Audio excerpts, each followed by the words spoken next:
جائیں وہاں پر ان کو لگے گا پتہ، کیونکہ یہ جو پہلے اپنی عزت پاکستان میں کرا چکے UK میں بھی کرانا چاہتے ہیں تو موسٹ ویلکم. ایک دفعہ یہ الطاف حسین صاحب کو بھی لانے گئے تھے. ان کی بڑکیں آپ سنا کریں. یونائیٹڈ کنگڈم ہے وہ قانون کے تحت چلنے والا ملک ہے، وہ اس طرح کی بڑکوں کو کچھ نہیں سمجھتا. آپ یہ تسلی رکھیں، نہ اس ملک میں کوئی آ رہا ہے نہ کوئی جا رہا ہے، سوائے اس کے کہ نواز شریف 15 جنوری سے پہلے واپس آئیں گے. میں یہ چاہتا ہوں آپ آزاد ہو، ایک آزاد قوم بنے، کسی کا آپ کو خوف نہ ہو، جو جرم کرے اس کو سزا ملے، چاہے وہ طاقتور ہے چاہے وہ کمزور ہو.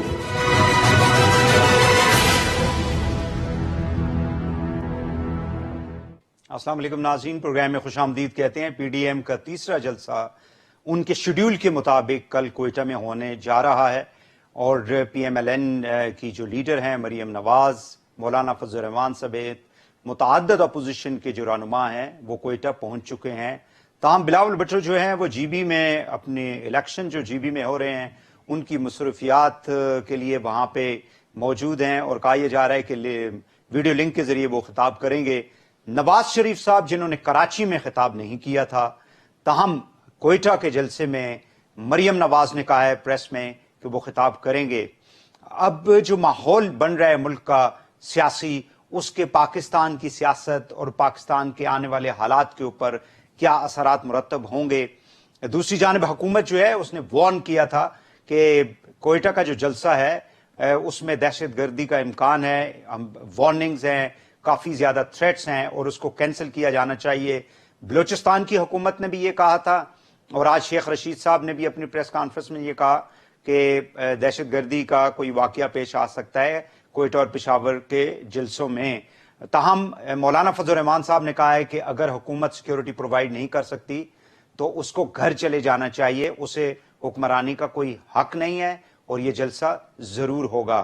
ملک کے جو سیاسی حالات ہیں ان تمام ایشوز کے اوپر ہم بات کریں گے آج کے پروگرام میں. میرے ساتھ موجود ہیں جنرل ریٹائرڈ اعجاز امان صاحب، آپ تجزیہ کار ہیں، بہت بہت شکریہ جن صاحب آپ نے ہمیں ٹائم دیا. افتخار احمد صاحب سینئر صحافی تجزیہ کار، افتخار صاحب آپ کا بھی بہت بہت شکریہ جی، آپ نے ہمیں وقت دیا. اور سینیٹر کامل علی آغا صاحب رہنما ہیں پاکستان مسلم لیگ کے، آغا صاحب آپ کا بھی بہت بہت شکریہ، آپ نے ہمیں ٹائم دیا. افتخار صاحب آپ سے بات کا آغاز کرتے ہیں، مجھے یہ بتائیے گا کہ کل کا جو جلسہ ہے اس سے کوئی بہت بڑی پولیٹیکل چینج جو ہے جو پی ڈی ایم کی جو قائدین ہیں اور جو اپوزیشن عوام سے یہ وعدہ کرتی رہی ہے کہ پاکستان یعنی ملک کے اندر سیاسی اعتبار سے بہت بڑی تبدیلی جو ہے وہ آنے والی ہے، آپ کیا ایسا کچھ دیکھتے ہیں؟ تبدیلی تو آ گئی ہے کہ 2 جلسے ہوئے ہیں جس میں عوام نے بھرپور شرکت کی ہے، اور حکومت جس طریقے سے ریئیکٹ کر رہی ہے ان جلسوں کے جواب میں وہ آپ کے سامنے ہے.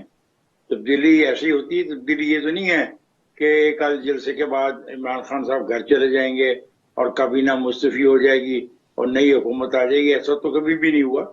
یہ پولیٹیکل پارٹی جو ہیں لوگوں کے پاس جاتی ہیں، ایجوکیٹ کرتی ہیں، ان کو موٹیویٹ کرتی ہیں، اور وہ کر رہی ہیں، دے آر ڈوئنگ اٹ. اور آپ نے جیسا بتایا اپنے انٹرو میں کہ اگرچہ حکومت نے خدشات کا اظہار کیا ہے کہ خدا نخواستہ کوئی ایسا واقعہ نہ ہو جائے جو افسوسناک ہو، اس کے باوجود وہ کل جلسہ کر رہی ہیں اور وہ پشاور میں بھی وہ کریں گی.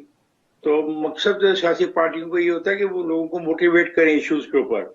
اور میں سمجھتا ہوں 20-30 سال کے بعد پہلی مرتبہ ایسا ہوا ہے کہ مہنگائی بڑی ہے اور اس حد تک آگے چلی گئی ہے کہ لوگوں کو احساس ہوا ہے، عام آدمی کو احساس ہوا ہے کہ اب شاید یہ مہنگائی اس کے بس میں نہیں رہی. تو اس کو اپنا فائدہ اٹھایا ہے. ڈو یو تھنک افتخار صاحب، سوری ٹو کٹ یو، کہ یہ جو اپوزیشن اکٹھی ہوئی ہے ان کا جو مین نقطہ جو تھا پہلے دن سے وہ مہنگائی تھا، یا جو عوام اس وقت پس رہی ہے؟ دیکھیں، ہر جو اتحاد ہوتا ہے کبھی بھی 1 پوائنٹ ایجنڈا نہیں ہوتا. خدا نہ خواستہ آج کوئی صورتحال ایسی پیدا ہو جائے کہ ان کو اور فیصلے کرنے پڑ جائیں تو وہ آنے والی کل میں انہیں نئے فیصلوں پہ بات کریں گے. مہنگائی ایک سب سے بڑا ایشو ہے میرے نزدیک. تو مہنگائی سب سے بڑا ایشو ہے، بیڈ گورننس اور مہنگائی. یہ 2 ایسی چیزیں ہیں جو پچھلے 2 سال سے